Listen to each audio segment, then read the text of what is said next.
ਏਕ ਓੰਕਾਰ ਸਤਿਗੁਰੂ ਤੇ ਪ੍ਰਸਾਦ ਸਚ ਹੋਏ। ਵਾਹਿਗੁਰੂ ਜੀ ਕੀ ਫਤਿਹ ਹੈ। ਵਿਘਨ ਵਿਨਾਸ਼ਨ ਸੋਏ। ਸ੍ਰੀ ਵਾਹਿਗੁਰੂ ਜੀ ਕੀ ਫਤਿਹ ਹੈ। ਵਾਹਿਗੁਰੂ ਵਿਘਨ ਵਿਨਾਸ਼ਨ ਸੋਏ। ਜੇ ਪ੍ਰਭ ਚਾਹੈ ਤਾਂ ਹਿੰਦੂ ਨ ਜਨਮੈ, ਪੁਰਖ ਜਨਮ ਹੀ ਹੋਇ ਨਿਸ ਦਿਨ ਮੈਂ। ਵਾਹਿਗੁਰੂ ਜੀ ਕਾ ਖਾਲਸਾ, ਵਾਹਿਗੁਰੂ ਜੀ ਕੀ ਫਤਿਹ। ਸਾਹਿਬ ਸਤਿਗੁਰੂ ਸ੍ਰੀ ਗੁਰੂ ਗ੍ਰੰਥ ਸਾਹਿਬ ਜੀਆਂ ਦੀ ਪਵਿੱਤਰ ਪਾਵਨ ਹਜ਼ੂਰੀ ਅੰਦਰ ਸੁਭਾਏਮਾਨ ਹੋ ਰਹੀ ਗੁਰੂ ਕੀ ਸੰਗਤ, ਆਪ ਸੰਗਤ ਨੇ ਸਤਿਗੁਰਾਂ ਦੇ ਦਰਬਾਰ ਵਿੱਚ ਬੈਠ ਕੇ ਸਤਿਗੁਰਾਂ ਦੀ ਪਵਿੱਤਰ ਗੁਰਬਾਣੀ ਦੇ ਕੀਰਤਨ ਦੀਆਂ ਜੋ ਦਾਤਾਂ ਹਨ ਉਹ ਸਰਵਣ ਕੀਤੀਆਂ। ਇਸ ਵੇਲੇ ਆਪਾਂ ਗੁਰੂ ਤੇਗ ਬਹਾਦਰ ਪਾਤਸ਼ਾਹ ਮਹਾਰਾਜ ਸਾਹਿਬ ਜੀਆਂ ਦਾ ਇਤਿਹਾਸ ਜੋ ਲੜੀਵਾਰ ਲੜੀ ਦੇ ਅੰਦਰ ਆਪਾਂ ਸਰਵਣ ਕਰ ਰਹੇ ਹਾਂ। ਪਿਛਲੇ ਦੀਵਾਨ ਦੇ ਵਿੱਚ ਸਰਵਣ ਕੀਤਾ ਹੈ ਸਤਿਗੁਰੂ ਤੇਗ ਬਹਾਦਰ ਮਹਾਰਾਜ ਸਾਹਿਬ ਜੀ ਦਿੱਲੀ ਵਿਖੇ ਬਾਦਸ਼ਾਹ ਔਰੰਗਜ਼ੇਬ ਦੀ ਕਚਹਿਰੀ ਵਿੱਚ ਪਹੁੰਚੇ ਨੇ। ਔਰੰਗਜ਼ੇਬ ਨੇ ਸਤਿਗੁਰਾਂ ਨੂੰ ਬੇਨਤੀ ਕੀਤੀ, ਮਹਾਰਾਜ ਅਸੀਂ ਹਿੰਦੂਆਂ ਨੂੰ ਨਰਕਾਂ ਤੋਂ ਦੋਜਕਾਂ ਤੋਂ ਬਚਾਉਣ ਵਾਸਤੇ ਮੁਸਲਮਾਨ ਬਣਾ ਕੇ ਭਿਸਤਾਂ ਵਿੱਚ ਪਹੁੰਚਾਉਣਾ ਚਾਹੁੰਦੇ ਹਾਂ। ਅਸੀਂ ਪੂਰੇ ਹਿੰਦੁਸਤਾਨ ਦੇ ਵਿੱਚ ਇੱਕੋ ਧਰਮ ਵੇਖਣਾ ਚਾਹੁੰਦੇ ਹਾਂ।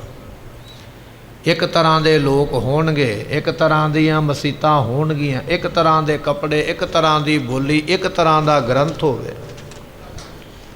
ਮਹਾਰਾਜ ਇਹ ਕੰਮ ਬੜੇ ਪੁੰਨ ਦਾ ਹੈ, ਬੜੇ ਭਲੇ ਦਾ ਕੰਮ ਹੈ। ਜੇ ਤੁਸੀਂ ਇਸ ਕੰਮ ਦੇ ਵਿੱਚ ਜਰੀਆ ਬਣ ਜਾਓ, ਸਾਡੀ ਮਦਦ ਕਰੋ, ਸਾਡੇ ਨਾਲ ਮਿਲ ਕੇ ਤੁਸੀਂ ਵੀ ਜਿਵੇਂ ਅਸੀਂ ਹਿੰਦੂਆਂ ਨੂੰ ਮੁਸਲਮਾਨ ਬਣਾ ਰਹੇ ਹਾਂ, ਜੇ ਤੁਸੀਂ ਵੀ ਸਾਡੇ ਨਾਲ ਮਿਲ ਜਾਓ ਨਾ, ਇਹ ਬੜੇ ਪਰਉਪਕਾਰ ਦਾ ਕੰਮ ਹੈ, ਇਹ ਆਪਾਂ ਕਰੀਏ ਰਲ ਕੇ। ਇਹ ਔਰੰਗਜ਼ੇਬ ਨੇ ਮਹਾਰਾਜ ਨੂੰ ਆਖਿਆ। ਹੁਣ ਸਾਹਿਬ ਸਤਿਗੁਰੂ ਕੀ ਜਵਾਬ ਦਿੰਦੇ ਨੇ, ਇਹ ਬਚਨ ਆਪਾਂ ਅੱਜ ਸਰਵਣ ਕਰਾਂਗੇ। ਆਓ ਆਪਣੇ ਮਨ ਦੇ ਧਿਆਨ ਨੂੰ ਟਿਕਾਓ, ਭਾਵਨਾ ਦੇ ਨਾਲ ਆਪਣੀ ਸੁਰਤੀ ਬਿਰਤੀ ਨੂੰ ਟਿਕਾਈਏ। ਵੇਖੀਏ ਦਿੱਲੀ ਵਿਖੇ ਗੁਰੂ ਤੇਗ ਬਹਾਦਰ ਮਹਾਰਾਜ ਜੀ ਕਿਵੇਂ ਔਰੰਗਜ਼ੇਬ ਨੂੰ ਜਵਾਬ ਦਿੰਦੇ ਨੇ, ਕਿਹੜੇ ਬਚਨ ਕਰਦੇ ਨੇ। ਮਿਲ ਕੇ ਆਖੀਏ ਸਤਨਾਮ ਸ੍ਰੀ ਵਾਹਿਗੁਰੂ ਸਾਹਿਬ ਜੀ। ਸੁਨ ਸ਼੍ਰੀ ਤੇਗ ਬਹਾਦਰ ਭਾਖਾ। ਗੁਰੂ ਤੇਗ ਬਹਾਦਰ ਮਹਾਰਾਜ ਸਾਹਿਬ ਨੇ ਸੁਨੇ ਨਾ ਬਚਨ ਔਰੰਗਜ਼ੇਬ ਦੇ। ਉਹ ਕਹਿੰਦਾ ਵੀ ਮੈਂ ਹਿੰਦੁਸਤਾਨ ਤੇ ਇਕੱਲਾ ਮੁਸਲਮਾਨ ਧਰਮ ਵੇਖਣਾ ਚਾਹੁੰਦਾ, ਮੰਦਰ ਨਹੀਂ ਮੈਂ ਮਸੀਤਾਂ ਵੇਖਣੀਆਂ ਚਾਹੁੰਦਾ, ਮੈਂ ਪੁਰਾਣ ਨਹੀਂ ਕੁਰਾਨ ਵੇਖਣੀ ਚਾਹੁੰਦਾ ਹਾਂ। ਇਹ ਬਚਨ ਤੇ ਸੁਣੇ ਗੁਰੂ ਤੇਗ ਬਹਾਦਰ ਮਹਾਰਾਜ ਜੀ। ਹੁਣ ਸੁਣ ਕੇ ਮਹਾਰਾਜ ਕਹਿਣ ਲੱਗੇ, ਕਹਿੰਦੇ ਔਰੰਗਜ਼ੇਬ ਅਸੀਂ ਤੇਰੀ ਗੱਲ ਸੁਣੀ ਹੈ, ਹੁਣ ਤੂੰ ਸਾਡੀ ਗੱਲ ਸੁਣ। ਕਹਿਣ ਲੱਗੇ ਹਾਂ ਜਿਮ ਖੁਦਾਏ ਕੀ ਹੋਏ ਅਭਿਲਾਖਾ। ਕਹਿੰਦੇ ਵੀ ਇਹ ਤੇਰੇ ਹੱਥ ਵਿੱਚ ਨਹੀਂ ਹੈ, ਨਾ ਸਾਡੇ ਹੱਥ ਵਿੱਚ ਹੈ। ਇਹ ਤੇ ਖੁਦਾ ਦੀ ਮਰਜ਼ੀ ਹੈ ਨਾ, ਜਿੰਨੇ ਦੁਨੀਆ ਪੈਦਾ ਕੀਤੀ ਹੈ। ਇਹ ਤੇ ਉਹਦੀ ਮਰਜ਼ੀ ਹੈ ਵੀ ਉਹਨੇ ਹਿੰਦੂ ਧਰਮ ਰੱਖਣਾ, ਮੁਸਲਮਾਨ ਰੱਖਣਾ, ਕਿਹਨੂੰ ਉਹਨੇ ਰੱਖਣਾ ਹੈ, ਕਿਹਨੂੰ ਨਹੀਂ ਰੱਖਣਾ।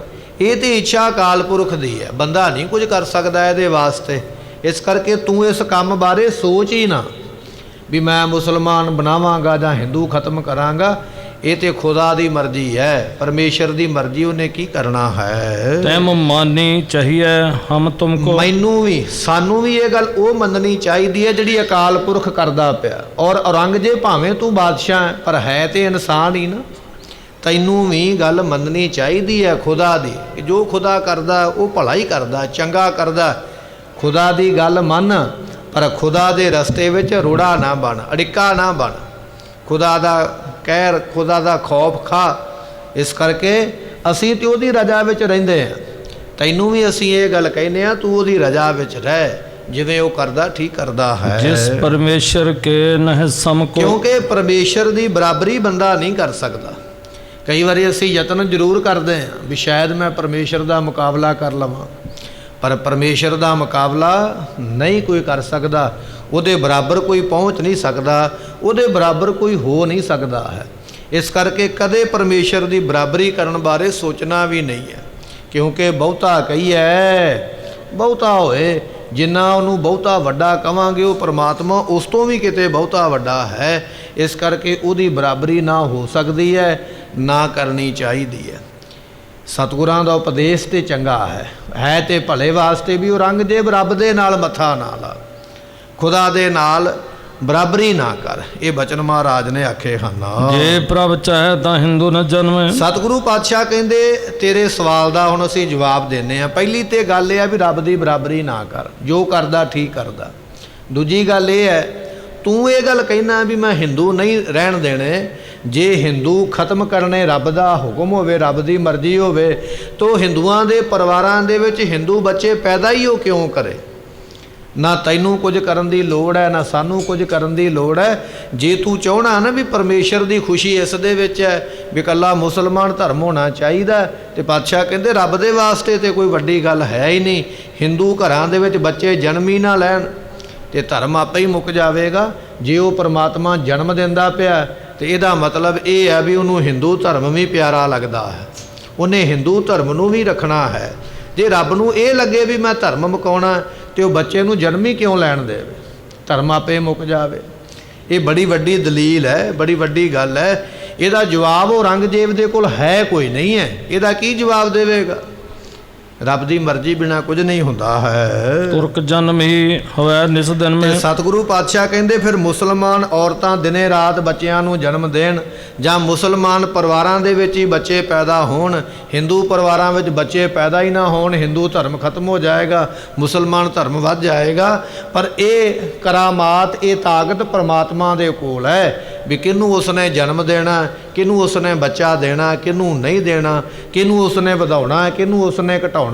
ਇਹ ਤੇ ਅਕਾਲ ਪੁਰਖ ਦੀ ਮੌਜ ਹੈ ਭਾਈ, ਇਹਦੇ ਉੱਪਰ ਕਿਸੇ ਦਾ ਹੁਕਮ ਲਾਗੂ ਨਹੀਂ ਹੁੰਦਾ ਹੈ। ਦੋਨੋਂ ਉਤਪਤ ਹੋਵਤ ਜਹ ਪਰ ਔਰੰਗਜ਼ੇਬ ਇਹ ਵੇਖ, ਜੇ ਮੁਸਲਮਾਨ ਔਰਤ ਬੱਚੇ ਨੂੰ ਜਨਮ ਦਿੰਦੀ ਹੈ ਤੇ ਹਿੰਦੂ ਔਰਤ ਵੀ ਤੇ ਬੱਚੇ ਨੂੰ ਜਨਮ ਦਿੰਦੀ ਹੈ। ਹਿੰਦੂ ਪਰਿਵਾਰਾਂ ਵਿੱਚ ਵੀ ਬੱਚੇ ਪੈਦਾ ਹੋ ਰਹੇ, ਮੁਸਲਮਾਨ ਪਰਿਵਾਰਾਂ ਵਿੱਚ ਵੀ ਪੈਦਾ ਹੋ ਰਹੇ। ਇਹਦਾ ਮਤਲਬ ਇਹ ਹੋਇਆ ਪਰਮਾਤਮਾ ਹਿੰਦੂ ਵੀ ਪੈਦਾ ਕਰਨੇ ਚਾਹੁੰਦਾ, ਬਣਾਉਣੇ ਚਾਹੁੰਦਾ, ਮੁਸਲਮਾਨ ਵੀ ਬਣਾਉਣੇ ਚਾਹੁੰਦਾ। ਉਹ ਦੋਨਾਂ ਧਰਮਾਂ ਨੂੰ ਹੀ ਰੱਖਣਾ ਚਾਹੁੰਦਾ ਹੈ। ਤੇ ਤੂੰ ਕਿਸ ਸ਼ਰਤ ਤੇ ਇਹ ਗੱਲ ਕਹਿਣਾ ਵੀ ਮੈਂ ਹਿੰਦੂ ਖਤਮ ਕਰ ਦਿਆਂਗਾ? ਮੈਨੂੰ ਰੱਬ ਦਾ ਹੁਕਮ ਹੋਇਆ। ਜੇ ਰੱਬ ਦਾ ਤੈਨੂੰ ਹੁਕਮ ਹੋਇਆ ਤੇ ਰੱਬ ਵੀ ਤੇ ਆਪ ਇਹ ਕੰਮ ਕਰ ਸਕਦਾ। ਜੇ ਦੋਨਾਂ ਪਰਿਵਾਰਾਂ ਵਿੱਚ, ਦੋਨਾਂ ਧਰਮਾਂ ਵਿੱਚ ਬੱਚੇ ਜਨਮ ਲੈ ਰਹੇ ਨੇ, ਇਹਦਾ ਮਤਲਬ ਇਹ ਹੈ ਕਿ ਪਰਮਾਤਮਾ ਦੋਨੇ ਧਰਮਾਂ ਨੂੰ ਰੱਖਣਾ ਚਾਹੁੰਦਾ ਹੈ। ਲਖੋ ਕੇ ਰੱਖੈ ਦੋਹਨ ਕੋ ਜਗ ਮੈਂ। ਤੇ ਇਹ ਜਾਣ ਲੈ ਵੀ ਉਹ ਪਰਮਾਤਮਾ ਦੋਨਾਂ ਧਰਮਾਂ ਨੂੰ ਸੰਸਾਰ ਵਿੱਚ ਰੱਖਣਾ ਚਾਹੁੰਦਾ ਹੈ। ਜੇ ਤੁਮ ਕਹੋ ਜਾਨੀਓ ਕੈਸੇ। ਸਤਿਗੁਰੂ ਪਾਤਸ਼ਾਹ ਕਹਿੰਦੇ ਚਲੋ ਤੂੰ ਇੱਕ ਆਮ ਇਨਸਾਨ ਹੈ, ਇਸ ਵੇਲੇ ਤੂੰ ਰਾਜਾ ਹੈ, ਹੋ ਸਕਦਾ ਸਾਡੀ ਗੱਲ ਤੇਰੀ ਸਮਝ ਵਿੱਚ ਨਾ ਪਈ ਹੋਵੇ। ਤੇ ਮਹਾਰਾਜ ਕਹਿੰਦੇ ਫਿਰ ਤੈਨੂੰ ਕਰਕੇ ਵਿਖਾਈਏ ਕੁਝ, ਤੈਨੂੰ ਕੁਝ ਕਰਕੇ ਵਿਖਾਈਏ ਇਹੋ ਜਿਹਾ ਕੰਮ ਜਿਹਦੇ ਕਰਕੇ ਤੂੰ ਮੰਨ ਲਵੇਂ। ਮਹਾਰਾਜ ਕਹਿਣ ਲੱਗੇ ਜੇ ਤੁਮ ਕਹੋ ਕਿ ਜਾਨੀਐ ਕੈਸੇ, ਇਹ ਗੱਲ ਕਿਵੇਂ ਜਾਣੀ ਜਾਵੇ ਵੀ ਰੱਬ ਦੋਵਾਂ ਧਰਮਾਂ ਨੂੰ ਰੱਖਣੀ ਚਾਹੁੰਦਾ? ਜੇ ਤੈਨੂੰ ਸਮਝ ਨਹੀਂ ਨਾ ਆਈ, ਤੈਨੂੰ ਅਸੀਂ ਕਰਕੇ ਵੀ ਵਿਖਾ ਸਕਦੇ ਹਾਂ, ਹੱਥ ਤੇ ਸਰੋਂ ਜਮਾ ਕੇ ਦਿਖਾ ਦਿਆਂਗੇ ਵੀ ਰੱਬ ਦੋਨੇ ਧਰਮਾਂ ਨੂੰ ਰੱਖਣੀ ਚਾਹੁੰਦਾ। ਜੇ ਫਿਰ ਵੀ ਤੇਰੇ ਇਹ ਗੱਲ ਸਮਝ ਨਹੀਂ ਆਈ, ਅਸੀਂ ਇਹ ਤੈਨੂੰ ਕਰਕੇ ਵਿਖਾ ਸਕਦੇ ਹਾਂ। ਇਸ ਪਰ ਸੁਨੋ ਕਰੋ ਬਿਦ ਐਸੇ। ਉਸ ਵੇਲੇ ਔਰੰਗਜ਼ੇਬ ਹੈਰਾਨ ਹੋ ਗਿਆ ਵੀ ਮਹਾਰਾਜ ਦੇ ਕੋਲ ਇਹੋ ਜੀ ਕਿਹੜੀ ਤਾਕਤ ਹੈ, ਕਿਹੜੀ ਇਹੋ ਜੀ ਵਸਤੂ ਹੈ ਜਿਹੜੀ ਇਹ ਗੱਲ ਕਹਿੰਦੇ ਵੀ ਅਸੀਂ ਤੈਨੂੰ ਵਿਖਾ ਸਕਦੇ ਹਾਂ ਵੀ ਰੱਬ ਦੋ ਧਰਮਾਂ ਨੂੰ ਰੱਖ ਸਕਦਾ, ਰੱਖਣਾ ਚਾਹੁੰਦਾ। ਔਰੰਗਜ਼ੇਬ ਨੇ ਸਵਾਲ ਕੀਤਾ, ਕਹਿਣ ਲੱਗਾ ਮਹਾਰਾਜ ਜੇ ਵਿਖਾ ਸਕਦੇ ਹੋ ਨਾ ਫਿਰ ਛੇਤੀ ਕਰੋ ਕਿਰਪਾ, ਫਿਰ ਵਿਖਾਓ ਮੈਨੂੰ, ਮੈਂ ਵੇਖਣਾ ਚਾਹੁੰਦਾ। ਮੇਰਾ ਮਨ ਇਹ ਕਹਿੰਦਾ ਵੀ ਇਕੱਲੇ ਮੁਸਲਮਾਨ ਹੋਣੇ ਚਾਹੀਦੇ, ਤੁਸੀਂ ਆਖਦੇ ਹੋ ਦੋਵੇਂ ਧਰਮ ਰਹਿਣੇ ਚਾਹੀਦੇ। ਜੇ ਤੁਸੀਂ ਵਿਖਾ ਸਕਦੇ ਹੋ ਤਾਂ ਮੈਨੂੰ ਫਿਰ ਵਿਖਾਓ ਵੀ ਰੱਬ ਕੀ ਚਾਹੁੰਦਾ, ਪਰਮੇਸ਼ਰ ਕੀ ਚਾਹੁੰਦਾ। ਜੇ ਇਹੋ ਜੀ ਤੁਹਾਡੇ ਕੋਲ ਕੋਈ ਚੀਜ਼ ਹੈ ਤਾਂ ਮੈਨੂੰ ਵਿਖਾ ਦਿਓ ਵੀ ਕੀ ਹੋਣਾ ਚਾਹੀਦਾ ਹੈ। ਲਿਹੋ ਪੰਜ ਮਨ ਮਿਰਚਾਂ ਕਾਰੀ। ਸਤਿਗੁਰੂ ਪਾਤਸ਼ਾਹ ਕਹਿੰਦੇ ਫਿਰ ਇਸ ਤਰ੍ਹਾਂ ਕਰ, ਜਿਵੇਂ ਅਸੀਂ ਕਹਿੰਦੇ ਆ ਤੂੰ ਉਵੇਂ ਕਰ, ਤੈਨੂੰ ਇਹ ਪਤਾ ਲੱਗ ਜਾਵੇਗਾ ਪਰਮੇਸ਼ਰ ਕੀ ਚਾਹੁੰਦਾ। ਕਹਿਣ ਲੱਗਾ ਦੱਸੋ। ਪਾਤਸ਼ਾਹ ਕਹਿੰਦੇ 5 ਮਣ ਕਾਲੀਆਂ ਮਿਰਚਾਂ ਜਿਹੜੀਆਂ ਨੇ ਨਾ ਉਹ ਮੰਗਾ। ਛੋਟੀ ਹੁੰਦੀ ਨਾ ਕਾਲੀ ਮਿਰਚ ਗੋਲ, ਸਬਜੀ ਭਾਜੀ ਵਿੱਚ ਆਪਾਂ ਪਾਉਂਦੇ ਆ। ਮਹਾਰਾਜ ਕਹਿੰਦੇ ਇੱਕ ਨਹੀਂ ਦੋ ਨਹੀਂ 5 ਮਣ ਕਾਲੀਆਂ ਮਿਰਚਾਂ ਮੰਗਾ ਤੋਲ ਕੇ ਸਾਡੇ ਕੋਲ ਇੱਥੇ, ਤੇ ਜਦੋਂ ਤੂੰ ਮੰਗਾਵੇਂਗਾ ਫਿਰ ਢੇਰ ਕਰੋ ਇੱਕ ਥਾਨ ਸੁਧਾਰੀ। ਤੇ ਸਾਰੀਆਂ ਉਹ ਜਿਹੜੀਆਂ ਮਿਰਚਾਂ ਨੇ ਇੱਕ ਥਾਂ ਤੇ ਢੇਰੀ ਕਰ ਦੇ। 5 ਮਣ ਮਿਰਚਾਂ ਬੋਰਿਆਂ ਵਿੱਚ ਪਾ ਕੇ ਇੱਕ ਸਾਫ਼ ਜਗ੍ਹਾ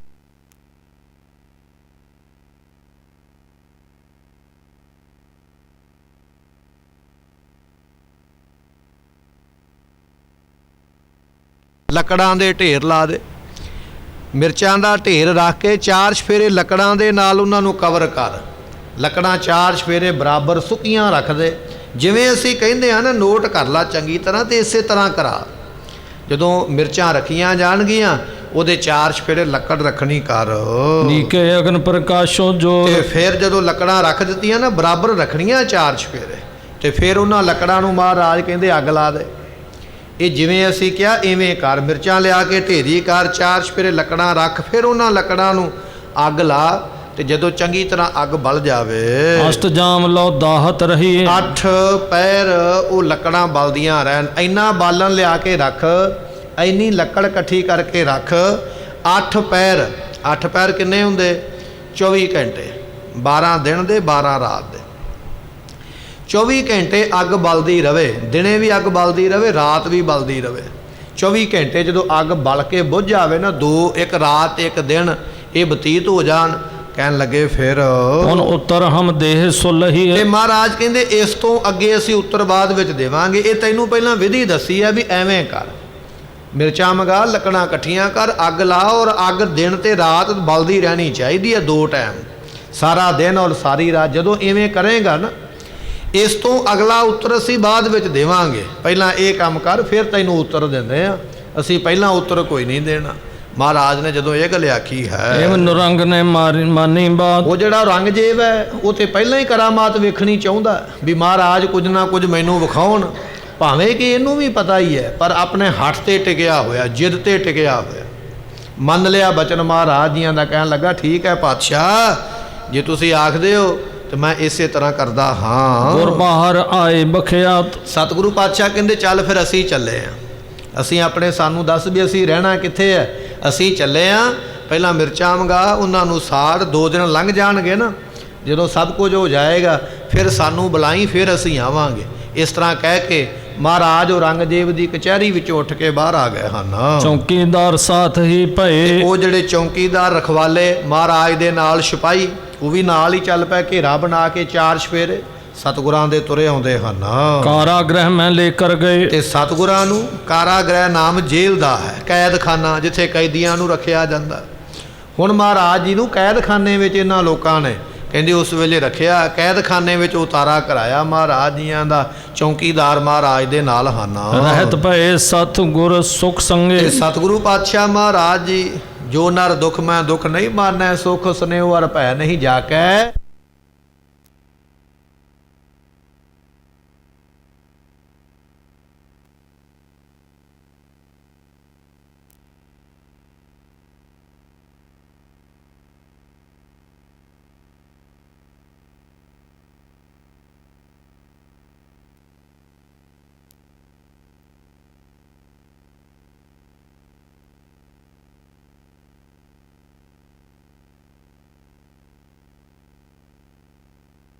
ਇਸੇ ਤਰ੍ਹਾਂ 5 ਮਣ ਮਿਰਚਾਂ ਜਿਹੜੀਆਂ ਨੇ ਬਾਜ਼ਾਰ ਵਿੱਚੋਂ ਖਰੀਦ ਕੇ ਉਹਨਾਂ ਦਾ ਪ੍ਰਬੰਧ ਕਰਕੇ, ਜਿਵੇਂ ਮਹਾਰਾਜ ਕਹਿ ਕੇ ਗਏ ਨੇ, 5 ਮਣ ਮਿਰਚਾਂ ਲਿਆਉਣਾ ਕਰੋ। 4 ਦਿਸ਼ ਅਗਨ ਦਾ ਕਰ ਪਾਛੇ। ਜਿਵੇਂ ਮਹਾਰਾਜ ਨੇ ਆਖਿਆ, ਮਿਰਚਾਂ ਦਾ ਢੇਰ ਲਾ ਕੇ 4 ਚਫੇਰੇ ਲੱਕੜਾਂ ਲਾ ਕੇ ਉਹਨਾਂ ਲੱਕੜਾਂ ਨੂੰ ਫਿਰ ਅੱਗ ਲਾ ਦੇਣਾ ਕਰੋ। ਅਸ਼ਟਜਾਮ ਲਓ ਕਰਕੇ ਦਾਓ। ਮਹਾਰਾਜ ਨੇ ਆਖਿਆ 8 ਪੈਰ 24 ਘੰਟੇ ਰਾਤ ਤੇ ਦਿਨ ਅੱਗ ਬੁਝਣੀ ਨਹੀਂ ਚਾਹੀਦੀ, ਅੱਗ ਬਲਦੀ ਰਹਿਣੀ ਚਾਹੀਦੀ ਹੈ। ਜਿਵੇਂ ਗੁਰੂ ਤੇਗ ਬਹਾਦਰ ਪਾਤਸ਼ਾਹ ਆਖ ਕੇ ਗਏ, ਇਸੇ ਤਰ੍ਹਾਂ ਅੱਗ ਬਾਲ ਕੇ ਉਹਨਾਂ ਮਿਰਚਾਂ ਨੂੰ ਚੰਗੀ ਤਰ੍ਹਾਂ ਸਾੜਨਾ ਕਰੋ। ਅੱਛੀ ਵਿਧ ਜਿਮ ਹੋਏ ਸੁਆਹੋ। ਤੇ ਇਹ ਚੰਗੀ ਤਰ੍ਹਾਂ ਇਹ ਕੰਮ ਕਰਨਾ ਵੀ ਸਾਰੀਆਂ ਮਿਰਚਾਂ ਦੀ ਸੁਆਹ ਬੰਨੀ ਚਾਹੀਦੀ ਹੈ, ਲੱਕੜਾਂ ਦੀ ਵੀ ਸੁਆਹ ਬੰਨੀ ਚਾਹੀਦੀ ਹੈ। ਇਹ ਜ਼ਿੰਮੇਵਾਰੀ ਮੈਂ ਤੇਰੀ ਲਾਉਂਦਾ ਹਾਂ। ਇੱਕ ਵਜ਼ੀਰ ਨੂੰ ਔਰੰਗਜ਼ੇਬ ਨੇ ਹੁਕਮ ਦਿੱਤਾ, ਬਾਜ਼ਾਰ ਦੇ ਵਿੱਚੋਂ ਮਿਰਚਾਂ ਲਿਆਓ, ਲੱਕੜਾਂ ਖਰੀਦ ਕੇ ਲਿਆਓ, ਦਿਨ ਤੇ ਰਾਤ ਅੱਗ ਬਾਲੋ, ਮਿਰਚਾਂ ਨੂੰ ਸਾੜੋ। ਇਹ ਚੰਗੀ ਤਰ੍ਹਾਂ ਤੁਸੀਂ ਕੰਮ ਜਿਹੜਾ ਆਪਣੀ ਨਿਗਰਾਨੀ ਵਿੱਚ ਕਰਨਾ ਹੈ। ਸੁਣ ਕੇ ਤਥਾ ਕਰਤ ਬਿਦ ਭਇਓ। ਉਹ ਜਿਹੜਾ ਨੌਕਰ ਸੀ ਵਜ਼ੀਰ, ਬਾਦਸ਼ਾਹ ਔਰੰਗਜ਼ੇਬ ਦਾ ਸੁਣਿਆ ਹੁਕਮ, ਬਾਜ਼ਾਰ ਦੇ ਵਿੱਚ ਗਿਆ, ਮਿਰਚਾਂ ਖਰੀਦ ਕੇ ਲਿਆਂਦੀਆਂ, ਲੱਕੜਾਂ ਲੱਭ ਕੇ ਲਿਆਂਦੀਆਂ, ਢੇਰ ਲਾਇਆ, ਅੱਗ ਲਾਈ ਗਈ। ਜਿਵੇਂ ਜਿਵੇਂ ਦੱਸਿਆ ਸੀ ਗੁਰੂ ਪਾਤਸ਼ਾਹ ਨੇ, ਉਸੇ ਤਰ੍ਹਾਂ ਉਸ ਨੌਕਰ ਨੇ ਕੀਤਾ ਹੈ। ਇੱਕ ਨਿਸ ਦਿਨ ਪਾਵਕ ਦਿਪਤਿਓ। ਕਹਿਣ ਲੱਗੇ ਵੀ ਇਸੇ ਤਰ੍ਹਾਂ ਗੁਰਮਖੋ ਦਿਨ ਤੇ ਰਾਤ ਅੱਗ ਉਹਨੇ ਬਲਦੀ ਰੱਖੀ। ਜਿਵੇਂ ਮਹਾਰਾਜ ਨੇ ਬਚਨ ਆਖਿਆ ਸੀ ਨਾ ਵੀ ਦਿਨੇ ਰਾਤ ਅੱਗ ਬਲਦੀ ਰਵੇ, ਲੱਕੜਾਂ ਦਾ ਢੇਰ ਰੱਖ ਕੇ ਦਿਨੇ ਰਾਤ ਕਹਿੰਦੇ ਅੱਗ ਇਸੇ ਤਰ੍ਹਾਂ ਬਲਦੀ ਪਈ ਹੈ। ਸੀਤਲ ਸੁਆਹ ਭਈ ਜਬ ਤਿਨੈ। ਜਦੋਂ ਇਸ ਤਰ੍ਹਾਂ ਹੁਣ 2 ਦਿਨ ਤੇ ਅੱਗ ਬਲੀ ਹੈ ਤੇ 2 ਦਿਨ ਉਹਨੂੰ ਠੰਡਾ ਹੋਣ ਲੱਗਿਆ ਵੀ ਲੱਗ ਗਿਆ, 4 ਕੁ ਦਿਨ ਲੱਗ ਗਏ। ਜਦੋਂ ਉਹ ਅੱਗ ਬਿਲਕੁਲ ਠੰਡੀ ਹੋ ਗਈ ਨਾ ਵੀ ਹੱਥ ਲਾਇਆ ਹੱਥ ਸੜੇ ਨਾ, ਉਸ ਵੇਲੇ ਜਾ ਕੇ ਵਜ਼ੀਰ ਨੇ ਦੱਸਿਆ, ਕਹਿਣ ਲੱਗਾ ਜੀ ਜਿਵੇਂ ਤੁਸੀਂ ਆਖਿਆ ਸੀ ਮਿਰਚਾਂ ਵੀ ਲਿਆਂਦੀਆਂ, ਸਾੜੀਆਂ ਵੀ, 2 ਦਿਨ ਅੱਗ ਵੀ ਬਾਲੀ ਹੈ ਤੇ ਹੁਣ ਇਹ ਅੱਗ ਠੰਡੀ ਹੋ ਗਈ ਹੈ। ਜਦੋਂ ਅੱਗ ਠੰਡੀ ਹੋ ਗਈ ਨਾ, ਬਿਲਕੁਲ ਸੁਆਹ ਠੰਡੀ ਹੋ ਗਈ, ਕਹਿੰਦੇ ਫਿਰ ਉਸ ਵੇਲੇ ਜਾਏ ਨਰੰਗੇ ਸੋ ਸੁਧ ਭਨੇ। ਉਸ ਵਜ਼ੀਰ ਨੇ ਜਾ ਕੇ ਔਰੰਗਜ਼ੇਬ ਨੂੰ ਦੱਸਿਆ ਜੀ ਅੱਗ ਠੰਡੀ ਹੋ ਗਈ ਹੈ, 2 ਦਿਨ ਬਾਲੀ ਹੈ, ਸਾੜਿਆ, ਸਭ ਕੁਝ ਜਿਵੇਂ ਜਿਵੇਂ ਕੀਤਾ ਦੱਸਿਆ। ਹੁਣ ਠੰਡੀ ਹੋ ਗਈ ਅੱਗ, ਸੁਆਹ ਵੀ ਠੰਡੀ ਹੋ ਗਈ ਹੈ। ਇਸੇ ਤਰ੍ਹਾਂ ਉਹ ਵਜ਼ੀਰ ਜਾ ਕੇ ਔਰੰਗਜ਼ੇਬ ਨੂੰ ਦੱਸਦਾ ਹੈ। ਸੁਣੀ ਤੁਰਕਪਤ ਨੇ ਜਬ ਮਾਨੀ। ਜਦੋਂ ਔਰੰਗਜ਼ੇਬ ਨੇ ਇਹ ਗੱਲ ਸੁਣੀ ਆਪਣੇ ਵਜ਼ੀਰ ਦੇ ਕੋਲੋਂ ਵੀ ਅੱਗ ਸੁਆਹ ਠੰਡੀ ਹੋ ਗਈ ਹੈ, ਇਹ ਗੱਲ ਸੁਣ ਕੇ ਫਿਰ ਕਰੇ ਹਕਾਰਨ ਗੁਰਗੁਣ ਖਾਨੀ। ਉਹਨੇ ਫਿਰ ਆਪਣੇ 2 ਵਜ਼ੀਰ ਭੇਜੇ, ਕਹਿਣ ਲੱਗਾ ਵੀ ਜਾਓ ਹੁਣ ਗੁਰੂ ਤੇਗ ਬਹਾਦਰ ਪਾਤਸ਼ਾਹ ਨੂੰ ਬੁਲਾ ਕੇ ਲਿਆਓ। ਠੀਕ ਹੈ, ਜਿਵੇਂ ਉਹਨਾਂ ਨੇ ਕਿਹਾ ਸੀ ਅਸੀਂ ਮਿਰਚਾਂ ਵੀ ਲਿਆਂਦੀਆਂ, ਅੱਗ ਵੀ ਬਾਲੀ, ਸਾੜੀਆਂ ਵੀ, ਹੁਣ ਠੰਡੀ ਹੋ ਗਈ ਹੈ। ਹੁਣ ਮਹਾਰਾਜ ਕਹਿੰਦੇ ਸੀ ਵੀ ਜਵਾਬ ਬਾਅਦ ਵਿੱਚ ਦੇਵਾਂਗੇ, ਜਾਓ ਹੁਣ ਗੁਰੂ ਤੇਗ ਬਹਾਦਰ ਪਾਤਸ਼ਾਹ ਨੂੰ ਕੈਦਖਾਨੇ ਵਿੱਚੋਂ ਲੈ ਕੇ ਆਓ, ਉਹਨਾਂ ਕੋਲੋਂ ਜਵਾਬ ਮੰਗੀਏ ਵੀ ਕੀ ਕਹਿੰਦੇ ਨੇ। ਕਹਿਣ ਲੱਗੇ ਉਸ ਵੇਲੇ ਬਾਦਸ਼ਾਹ ਦੇ ਵਜ਼ੀਰ ਗੁਰੂ ਤੇਗ ਬਹਾਦਰ ਪਾਤਸ਼ਾਹ ਨੂੰ ਲੈਣ ਗਏ ਹਨ। ਢਿਗ ਬਿਠਾਏ ਕੈ ਸਕਲ ਜਨਾਈ। ਮਹਾਰਾਜ ਜੀਆਂ ਨੂੰ ਉਸ ਵੇਲੇ ਕੋਲ ਬਿਠਾ ਲਿਆ ਕਚਹਿਰੀ ਦੇ ਵਿੱਚ। ਕਹਿੰਦੇ ਦੱਸੋ ਮਹਾਰਾਜ ਵੀ ਹੁਣ ਕੀ ਕਰਨਾ ਹੈ। ਹਮ ਕੀ ਨਸ ਤੁਮ ਜਥਾ ਬਤਾਈ। ਮਹਾਰਾਜ ਜਿਵੇਂ ਤੁਸੀਂ ਦੱਸਿਆ ਸੀ ਨਾ ਵੀ ਮਿਰਚਾਂ ਲਿਆਓ, ਅੱਗ ਬਾਲੋ, 2 ਦਿਨ ਅੱਗ ਬਲਦੀ ਰਵੇ, ਅਸੀਂ ਬਿਲਕੁਲ ਉਸੇ ਤਰ੍ਹਾਂ ਹੀ ਕੀਤਾ। ਮਿਰਚਾਂ ਵੀ ਲਿਆਂਦੀਆਂ, ਅੱਗ ਵੀ ਬਾਲੀ ਹੈ, ਸਭ ਕੁਝ ਕੀਤਾ। ਹੁਣ ਇਹ ਸਵਾਹ ਠੰਡੀ ਹੋ ਗਈ ਹੈ, ਹੁਣ ਅੱਗੇ ਦੱਸੋ ਵੀ ਇਹਦਾ ਕੀ ਕਰਨਾ ਹੈ। ਉੱਤਰ ਮੋਹਿ ਦੀਜੀਏ ਸੋਏ। ਪਰ ਮੈਨੂੰ ਉੱਤਰ ਚਾਹੀਦਾ। ਮੈਂ 5 ਮਣ ਮਿਰਚਾਂ ਖਰੀਦੀਆਂ, ਲੱਕੜ ਬਾਲੀ ਹੈ, ਦਿਨੇ ਰਾਤ ਧਿਆਨ ਰੱਖਿਆ, ਤੁਹਾਡੇ ਕਹਿ ਮੁਤਾਬਕ ਮੈਂ ਚੱਲਿਆ। ਤੁਸੀਂ ਆਖਿਆ ਸੀ ਵੀ ਅਸੀਂ ਜਵਾਬ ਬਾਅਦ ਵਿੱਚ ਦੇਵਾਂਗੇ। ਗੁਰੂ ਤੇਗ ਬਹਾਦਰ ਪਾਤਸ਼ਾਹ ਹੁਣ ਜਵਾਬ ਦਿਓ ਵੀ ਇਹਦਾ ਮਤਲਬ ਕੀ ਹੈ, ਇਸ ਗੱਲ ਦਾ ਸਾਨੂੰ ਉੱਤਰ ਦੇਣਾ ਕਰੋ। ਜਿਸ ਤੇ ਇੱਕ ਮੈਂ ਸਭ ਜਗ ਹੋਏ। ਤੇ ਜਿਸ ਕਰਕੇ ਇਹ ਜਿਹੜਾ ਸੰਸਾਰ ਹੈ ਸਾਰਾ ਇੱਕਮਈ ਹੋ ਜਾਵੇ, ਕਿਉਂਕਿ ਅਸੀਂ ਹਿੰਦੂ ਰਹਿਣ ਕੋਈ ਨਹੀਂ ਦੇਣਾ, ਅਸੀਂ ਇਕੱਲੇ ਮੁਸਲਮਾਨ ਬਣਾਉਣੇ ਨੇ। ਸਾਰੇ ਹਿੰਦੁਸਤਾਨ ਦੇ ਲੋਕ ਇੱਕ ਧਰਮ ਦੇ ਹੋਣੇ ਨੇ, ਅਸੀਂ ਇਹ ਕਰਨਾ ਹੈ। ਤੁਸੀਂ ਆਖਦੇ ਹੋ ਵੀ ਇਹ ਹੋਣਾ ਨਹੀਂ ਹੈ, ਨਹੀਂ ਹੋਣਾ ਤੇ ਸਾਨੂੰ ਵਿਖਾਓ ਵੀ ਕਿਉਂ ਨਹੀਂ ਹੋਣਾ। ਇਸ ਤਰ੍ਹਾਂ ਔਰੰਗਜ਼ੇਬ ਨੇ ਪੁੱਛਿਆ ਹੈ। ਜਬ ਨਿਜ ਕਰ ਹੋ ਅੰਗੀਕਾਰ। ਸਤਿਗੁਰੂ ਪਾਤਸ਼ਾਹ ਮਹਾਰਾਜ ਜੀਓ, ਜਦੋਂ ਤੁਸੀਂ ਆਪ ਅੰਗੀਕਾਰ ਕਰੋਗੇ, ਭਾਵ ਕਿ ਆਪ ਇਹ ਗੱਲ ਕਹੋਗੇ ਨਾ ਵੀ ਠੀਕ ਹੈ ਔਰੰਗਜ਼ੇਬ ਬਣਾ ਲਾ ਸਾਰਿਆਂ ਨੂੰ ਮੁਸਲਮਾਨ, ਤੇ ਉਦੋਂ ਅਸੀਂ ਇਹ ਸਾਰੀ ਪ੍ਰਕਿਰਿਆ ਸ਼ੁਰੂ ਕਰਨੀ ਹੈ। ਵੈ ਜੋ ਮਨੋਰਥ ਮਹਾ ਤੁਮਾਰਾ। ਤੇ ਸਤਿਗੁਰੂ ਪਾਤਸ਼ਾਹ ਹੁਣ ਤੁਹਾਡਾ ਮਨੋਰਥ ਕੀ ਹੈ, ਇਹਦੇ ਵਿੱਚ ਸਿਧਾਂਤ ਕੀ ਹੈ, ਉਹ ਸਾਨੂੰ ਦੱਸਣਾ ਕਰੋ। ਪੂਰਨ ਕਰੋ ਅਖਲ ਮੈਂ ਫੇਰ। ਤੇ ਮੈਂ ਬਾਕੀ ਕੰਮ ਤੇ ਬਾਅਦ ਵਿੱਚ ਕਰਾਂਗਾ, ਬਾਕੀ ਹਿੰਦੂਆਂ ਨੂੰ ਮੁਸਲਮਾਨ ਤੇ ਬਾਅਦ ਵਿੱਚ ਬਣਾਵਾਂਗਾ, ਬਾਕੀ ਕੰਮ ਤੇ ਬਾਅਦ ਵਿੱਚ ਹੋਣਗੇ। ਪਰ ਪਹਿਲਾਂ ਤੁਸੀਂ ਆਪਣੇ ਸਵਾਲ ਦਾ ਜਵਾਬ ਦਿਓ। ਮਿਰਚਾਂ ਨੂੰ ਸਾੜ ਦਿੱਤਾ, ਇਹਦੇ ਵਿੱਚੋਂ ਅਰਥ ਕੀ ਨਿਕਲਦਾ, ਮਤਲਬ ਕੀ ਨਿਕਲਦਾ, ਇਹਦਾ ਉੱਤਰ ਕੀ ਹੈ, ਇਹ ਸਾਨੂੰ ਦੱਸਣਾ ਕਰੋ ਜੀ। ਦੀਨ ਵਿਖੇ ਆਏ ਕਉ ਹੇਰ। ਤੇ ਫਿਰ ਅਸੀਂ ਵੇਖਾਂਗੇ ਵੀ ਇਹ ਜਿਹੜੇ ਹਿੰਦੂ ਨੇ ਕਿਵੇਂ ਸਾਡੇ ਧਰਮ ਵਿੱਚ ਆਉਂਦੇ ਨੇ, ਜਾਂ ਕਿਵੇਂ ਅਸੀਂ ਇਹਨਾਂ ਨੂੰ ਆਪਣੇ ਧਰਮ ਵਿੱਚ ਲੈ ਕੇ ਆਉਂਦੇ ਆ, ਇਹ ਅਸੀਂ ਬਾਅਦ ਵਿੱਚ ਕਰਾਂਗੇ। ਸਤਿਗੁਰ ਕਹਿਓ ਜੋ ਮਿਰਚਨ ਸੁਆਹ। ਸਤਿਗੁਰੂ ਪਾਤਸ਼ਾਹ ਕਹਿੰਦੇ ਠੀਕ ਹੈ ਭਾਈ, ਅਸੀਂ ਤੈਨੂੰ ਬਚਨ ਕੀਤਾ ਸੀ ਨਾ ਵੀ ਤੈਨੂੰ ਜਵਾਬ ਦੇਵਾਂਗੇ। ਕਹਿੰਦੇ ਲੈ ਫਿਰ ਸਾਡਾ ਜਵਾਬ ਸੁਣ। ਪਾਤਸ਼ਾਹ ਕਹਿਣ ਲੱਗੇ ਇਹ ਜਿੰਨੀਆਂ ਮਿਰਚਾਂ ਸਾੜੀਆਂ, ਇਹਨਾਂ ਜਿੰਨੀਆਂ ਮਿਰਚਾਂ ਦੀ ਸਵਾਹ ਹੈ ਨਾ, ਉਹ ਸਵਾਹ ਨੂੰ ਲੈ ਕੇ ਲਾਏ ਨਰਨ ਸਗਰੀ ਮਸਲਾ। ਤੇ ਬਹੁਤੇ ਬੰਦੇ ਲਾ ਕੇ ਨਾ ਆਪਣੇ ਸਿਪਾਹੀਆਂ ਨੂੰ ਹੁਕਮ ਦੇ, ਜਿੰਨੀ ਸਵਾਹ ਇਕੱਠੀ ਕੀਤੀ ਹੈ ਇਹਨੂੰ ਚੰਗੀ ਤਰ੍ਹਾਂ ਹੱਥਾਂ ਦੇ ਨਾਲ ਮਲ ਮਲ ਕੇ ਨਾ ਤੇ ਬਰੀਕ ਆਟਾ ਬਣ ਜਾਵੇ। ਆਟੇ ਦੇ ਵਾਂਗ ਇਸ ਸਵਾਹ ਨੂੰ ਮਲ ਮਲ ਕੇ ਬਰੀਕ ਕਰੋ ਚੰਗੀ ਤਰ੍ਹਾਂ, ਇਹਦੇ ਵਿੱਚ ਰਹਿ ਕੁਝ ਨਾ ਜਾਵੇ। ਕੁਝ ਬੰਦੇ ਲਾ ਕੇ ਹੱਥਾਂ ਵਿੱਚ ਮਲ ਕੇ ਸਵਾਹ ਨੂੰ ਆਟੇ ਦੇ ਵਾਂਗ ਬਿਲਕੁਲ ਬਰੀਕ ਕਰਨਾ ਕਰੋ। ਲਿਹੋ ਚਾਰਣੀ ਤੇ ਸੋ ਤਿਸ ਛਾਣ। ਫਿਰ ਇਸੇ ਤਰ੍ਹਾਂ ਚਾਲਣੀ ਨਾਮ ਇੱਥੇ ਛਾਨਣੀ ਦਾ, ਛੰਨੀ ਦਾ ਹੈ ਵੀ ਛੰਨੀ ਦੇ ਵਿੱਚ ਉਸ ਸਵਾਹ ਨੂੰ ਛਾਨੋ, ਜਾਂ ਇਸ ਤਰ੍ਹਾਂ ਵੀ ਵਿਦਵਾਨ ਕਹਿੰਦੇ ਨੇ ਵੀ ਇੱਕ ਮਖਮਲ ਦਾ ਚਿੱਟਾ ਕੱਪੜਾ ਲੈ ਕੇ ਉਹਦੇ ਵਿੱਚ ਇਸ ਸਵਾਹ ਨੂੰ ਛਾਣਿਆ ਜਾਵੇ। ਪਹਿਲਾਂ ਸਵਾਹ ਨੂੰ ਮਲਿਆ ਜਾਵੇ, ਮਲ ਕੇ ਫਿਰ ਕੱਪੜੇ ਵਿੱਚ ਕੱਪੜ ਛਾਣ ਕੀਤਾ ਜਾਵੇ, ਜਾਂ ਛੰਨੀ ਛਾਨਣੀ ਵਿੱਚ ਲੈ ਕੇ ਉਸ ਸਵਾਹ ਨੂੰ ਛਾਨਿਆ ਜਾਵੇ। ਜੋ ਬਰੈ ਸੋ ਉਤਰ ਜਾਣ। ਮਹਾਰਾਜ ਕਹਿਣ ਲੱਗੇ ਜਦੋਂ ਉਸ ਛੰਨੀ ਵਿੱਚ ਜੋ ਬਚੇਗਾ ਨਾ ਉਹ ਤੇਰੇ ਸਵਾਲ ਦਾ ਜਵਾਬ ਹੋਵੇਗਾ। ਜਵਾਬ ਅਸੀਂ ਨਹੀਂ ਦੇਣਾ, ਜਵਾਬ ਇਸ ਚੀਜ਼ ਨੇ ਦੇ ਦੇਣਾ ਜਿਹੜਾ ਇਹ ਮਿਰਚਾਂ ਦਾ ਢੇਰ ਪਿਆ ਨਾ ਸਵਾਹ ਬਣਿਆ ਹੋਇਆ, ਜਵਾਬ ਤੈਨੂੰ ਉਹਦੇ ਵਿੱਚੋਂ ਹੀ ਮਿਲੇਗਾ। ਇੱਕ ਮਖਮਲ ਦਾ ਕੱਪੜਾ ਲੈ ਕੇ ਚੰਗੀ ਤਰ੍ਹਾਂ ਇਹ ਸਾਰੀ ਸਵਾਹ ਨੂੰ ਕੱਪੜ ਛਾਣ ਕਰ, ਤੇ ਜੋ ਕੱਪੜੇ ਵਿੱਚ ਬਾਕੀ ਰਹਿ ਗਿਆ ਨਾ ਉਹ ਤੇਰੇ ਸਵਾਲ ਦਾ ਜਵਾਬ ਹੋਵੇਗਾ। ਇਸ ਤਰ੍ਹਾਂ ਪਾਤਸ਼ਾਹ ਆਖਦੇ ਹਨ। ਨੌ ਰੰਗ ਨੇ ਸੁਨ ਮਨੁਜ ਪਠਾਏ। ਔਰੰਗਜ਼ੇਬ ਨੇ ਸੁਣਿਆ ਬਚਨ ਮਹਾਰਾਜ ਸਾਹਿਬ ਜੀਆਂ ਦਾ। ਕਹਿਣ ਲੱਗੇ ਫਿਰ ਉਸ ਵੇਲੇ ਔਰੰਗਜ਼ੇਬ ਨੇ ਆਪਣੇ ਕੁਝ ਬੰਦੇ ਜਿਹੜੇ ਨੌਕਰ ਸਨ ਉਹਨਾਂ ਨੂੰ ਹੁਕਮ ਦਿੱਤਾ। ਕਹਿਣ ਲੱਗਾ ਜਿਵੇਂ ਮਹਾਰਾਜ ਨੇ ਆਖਿਆ ਬਿਲਕੁਲ ਇਸੇ ਤਰ੍ਹਾਂ ਹੀ ਕਰੋ। ਪਹਿਲਾਂ ਸਵਾਹ ਨੂੰ ਮਲੋ, ਫਿਰ ਕੱਪੜੇ ਵਿੱਚ ਕੱਪੜ ਛਾਨ ਕਰੋ, ਜਾਂ ਛੰਨੀ ਵਿੱਚ ਰੱਖ ਕੇ ਉਸ ਸਵਾਹ ਨੂੰ ਛਾਨਣਾ ਕਰੋ। ਕਾਜੀ ਮੁੱਲਾ ਲੀਨ ਬੁਲਾਏ। ਤੇ ਉਸ ਵੇਲੇ ਵੱਡੇ ਵੱਡੇ ਕਾਜੀ ਮੁਲਾਣੇ ਜਿਹੜੇ ਕਹਿੰਦੇ ਸਨ ਵੀ ਅਸੀਂ ਧਰਮ ਦੇ ਪੈਰੋਕਾਰ ਹਾਂ, ਸਾਨੂੰ ਧਰਮ ਦਾ ਬੜਾ ਗਿਆਨ ਹੈ, ਅਸੀਂ ਧਰਮ ਦੇ ਬੜੇ ਗ੍ਰੰਥ ਪੜ੍ਹੇ, ਉਹ ਕਾਜੀ ਤੇ ਮੁਲਾਣੇ ਜਿਹੜੇ ਸਨ ਬਾਦਸ਼ਾਹ ਔਰੰਗਜ਼ੇਬ ਨੇ ਆਪਣੀ ਕਚਹਿਰੀ ਵਿੱਚ ਉਹਨਾਂ ਨੂੰ ਵੀ ਆਉਣ ਦਾ ਹੁਕਮ ਦਿੱਤਾ ਵੀ ਆਓ ਸਾਰੇ ਜਾਣੇ ਕੀ ਹੁੰਦਾ ਵੇਖਣਾ ਕਰੀਏ। ਸਤਿਗੁਰ ਪਾਸ ਬਿਠਾਵਨ ਕਰੇ। ਇਹ ਸਾਰੇ ਕਾਜੀ ਤੇ ਮੁਲਾਣੇ ਗੁਰੂ ਪਾਤਸ਼ਾਹ ਦੇ ਕੋਲ ਬਿਠਾ ਦਿੱਤੇ। ਤੁਸੀਂ ਮਹਾਰਾਜ ਦੇ ਕੋਲ ਰਹਿਣਾ, ਜਿਵੇਂ ਜਿਵੇਂ ਕਹਿੰਦੇ ਉਵੇਂ ਉਵੇਂ ਸੁਣਨਾ ਔਰ ਇਹਨਾਂ ਦੇ ਸਵਾਲ ਦਾ ਜਵਾਬ ਦੇਣਾ ਹੈ। ਕਹਿਣ ਲੱਗੇ ਕਾਜੀ ਤੇ ਮੁਲਾਣੇ ਮਹਾਰਾਜ ਦੇ ਕੋਲ ਬਿਠਾਏ ਹਨ। ਸਮਝੋ ਤੁਮੇ ਕਹਾਂ ਉਚਰੇ। ਤੇ ਉਸ ਵੇਲੇ ਇਹ ਵੀ ਸੁਣੋ ਵੀ ਇਹ ਕਹਿੰਦੇ ਕੀ ਨੇ। ਔਰੰਗਜ਼ੇਬ ਨੇ ਸੋਚਿਆ ਵੀ ਕਿਤੇ ਮੈਨੂੰ ਗੱਲਾਂ ਵਿੱਚ ਲਾ ਕੇ ਮੇਰੇ ਨਾਲ ਕੋਈ ਚਲਾਕੀ ਨਾ ਕਰ ਜਾਣ, ਕਿਤੇ ਕੋਈ ਦਾਜ ਨਾ ਮਿਲ ਜਾਣ, ਖੇਡ ਲੈਣ।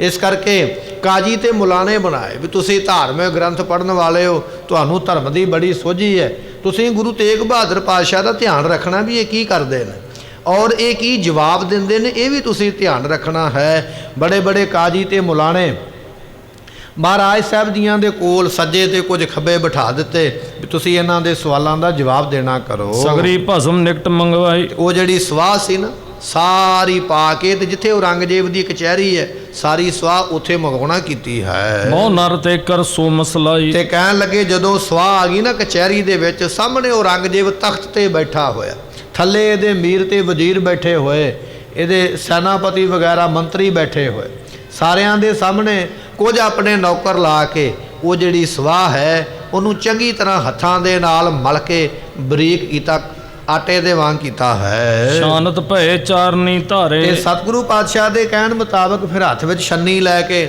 ਉਸ ਸਵਾਹ ਨੂੰ ਛਾਨਣ ਲੱਗ ਪਏ, ਜਾਂ ਪਤਲਾ ਬਰੀਕ ਕੱਪੜਾ ਲੈ ਕੇ ਉਹਦੇ ਵਿੱਚ ਪਾ ਕੇ ਉਸ ਸਵਾਹ ਨੂੰ ਕਹਿੰਦੇ ਛਾਣਿਆ, ਤੇ ਛਾਣ ਕੇ ਫਿਰ ਉਸ ਵੇਲੇ ਮਸਲ ਛਿਦਰਨ ਤਰ ਡਾਰੇ। ਕਹਿਣ ਲੱਗੇ ਵੀ ਮਸਲ ਕੇ ਨਾ ਹੱਥਾਂ ਦੇ ਨਾਲ ਉਸ ਸਵਾਹ ਨੂੰ, ਤੇ ਜਿਹੜੇ ਛਾਨਣੀ ਵਿੱਚ ਛੇਕ ਹੁੰਦੇ ਨੇ ਉਹਨਾਂ ਛੇਕਾਂ ਦੇ ਵਿੱਚੋਂ ਦੀ ਉਹ ਸਾਰੀ ਸਵਾਹ ਥੱਲੇ ਕੱਢ ਦਿੱਤੀ ਹੈ। ਜਾਂ ਕੱਪੜੇ ਦੇ ਵਿੱਚ ਸਵਾਹ ਪਾਉਂਦੇ ਤੇ ਕੱਪੜੇ ਦੇ ਵਿੱਚ ਹੱਥ ਫੇਰਦੇ ਤੇ ਉਹ ਜਿਹੜੀ ਸਵਾਹ ਕੱਪੜੇ ਦੇ ਵਿੱਚੋਂ ਥੱਲੇ ਡਿੱਗਦੀ ਹੈ। ਸਗਰੀ ਭਸਮ ਸ਼ਾਨ ਬੋਕੀਨ। ਜਿਵੇਂ ਮਹਾਰਾਜ ਨੇ ਆਖਿਆ ਕਹਿਣ ਲੱਗੇ ਵੀ ਉਸੇ ਤਰ੍ਹਾਂ ਹੀ ਕੀਤਾ। ਸਾਰੀ ਸਵਾਹ 5 ਮਣ ਮਿਰਚਾਂ ਦੀ ਛਾਣ ਕੇ ਇਹਨਾਂ ਨੇ ਢੇਰ ਲਾ ਦਿੱਤਾ ਹੈ। ਸਾਰੀ ਸਵਾਹ ਉਸ ਵੇਲੇ ਛਾਣੀ ਗਈ। ਕਹਿਣ ਲੱਗੇ ਛਾਨਣ ਤੋਂ ਮਗਰੋਂ ਸਾਬਤ ਮਿਰਚਾਂ ਨਿਕਸੀਤੀ। ਇਹਦੇ ਵਿੱਚੋਂ 3 ਮਿਰਚਾਂ ਜਿਹੜੀਆਂ ਸਨ ਉਹ ਸਾਬਤ ਨਿਕਲੀਆਂ। 3 ਮਿਰਚਾਂ ਇਹੋ ਜਿਹੀਆਂ ਸਨ ਜਿਨ੍ਹਾਂ ਨੂੰ ਸੇਕ ਨਹੀਂ ਲੱਗਾ, ਜਿਹੜੀਆਂ ਸੜੀਆਂ ਨਹੀਂ, ਜਿਹੜੀਆਂ ਟੁੱਟੀਆਂ ਨਹੀਂ, ਬਿਲਕੁਲ ਸਾਬਤ। ਬਾਕੀ ਸਾਰੀਆਂ ਸੜ ਗਈਆਂ, ਸਵਾਹ ਹੋ ਗਈਆਂ, ਪਰ 3 ਇਹੋ ਜਿਹੀਆਂ ਸਨ ਜਿਨ੍ਹਾਂ ਨੂੰ ਨਾ ਸੇਕ ਲੱਗਾ, ਨਾ ਉਹ ਟੁੱਟੀਆਂ, ਨਾ ਉਹ ਸੜੀਆਂ, ਬਿਲਕੁਲ ਸਾਬਤ ਹਨ। ਹਾਥਨ ਸਾਥ ਸੋ ਮਸਲ ਕਨੇਰੀ। ਕਹਿਣ ਲੱਗੇ ਵੀ ਉਹ ਜਿਹੜੇ ਰਾਜੇ ਦੇ ਸਿਪਾਹੀ ਸਨ, ਨੌਕਰ ਸਨ, ਚੰਗੀ ਤਰ੍ਹਾਂ ਉਹਨਾਂ ਹੱਥਾਂ ਦੇ ਨਾਲ ਉਹਨਾਂ ਮਿਰਚਾਂ ਨੂੰ ਮਲਿਆ ਵੀ ਹੋ ਸਕਦਾ ਮਲਣ ਦੀ ਕਿਤੇ ਕਸਰ ਨਾ ਰਹਿ ਗਈ ਹੋਵੇ। ਮਲਦੇ ਤੇ ਪਏ ਨੇ ਦਬ ਕੇ, ਪਰ ਕਹਿਣ ਲੱਗੇ ਮਿਰਚਾਂ ਨੂੰ ਕੋਈ ਫਰਕ ਨਹੀਂ, ਉਸੇ ਤਰ੍ਹਾਂ ਹੀ ਉਹ ਪਹਿਲਾਂ ਦੇ ਵਾਂਗ ਬਣੀਆਂ ਹੋਈਆਂ ਹਨ। ਭਈ ਨਾ ਭਗਨ ਸਭਨ ਸੋਹੇਰੀ। ਸਾਰਿਆਂ ਨੇ ਵੇਖਿਆ ਜਿੰਨੇ ਬੈਠੇ ਸਨ ਮੀਰ ਤੇ ਵਜ਼ੀਰ ਵੀ ਇਹ ਮਿਰਚਾਂ ਨਾ 3 ਟੁੱਟੀਆਂ ਨਾ ਇਹ ਸੜੀਆਂ।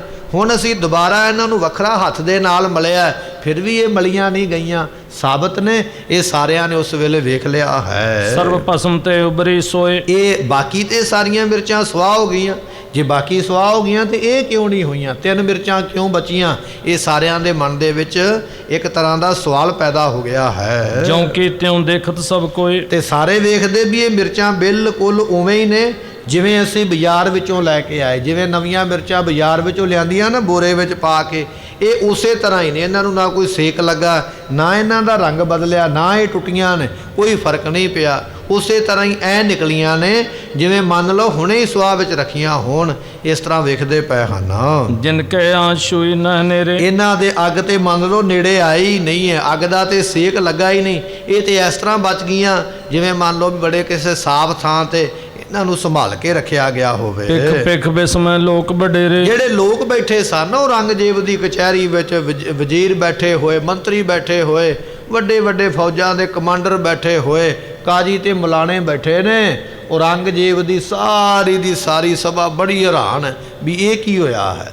ਬਾਕੀ ਸੜ ਗਈਆਂ, ਇਹ 3 ਮਿਰਚਾਂ ਕਿਉਂ ਬਚੀਆਂ? ਸਾਰੇ ਬੜੇ ਹੈਰਾਨ ਹਨ। ਧਰੀ ਨਰੰਗੇ ਤਬ ਨਿਜ ਹਾਥ। ਉਸ ਵੇਲੇ ਔਰੰਗਜ਼ੇਬ ਨੇ ਆਖਿਆ ਆਪਣੇ ਨੌਕਰਾਂ ਨੂੰ, ਕਹਿਣ ਲੱਗਾ ਜਿਹੜੀਆਂ 3 ਮਿਰਚਾਂ ਬਚੀਆਂ ਲਿਆਓ ਫੜ ਕੇ, ਮੈਨੂੰ ਫੜਾਓ, ਮੈਂ ਵੇਖਦਾ ਹਾਂ।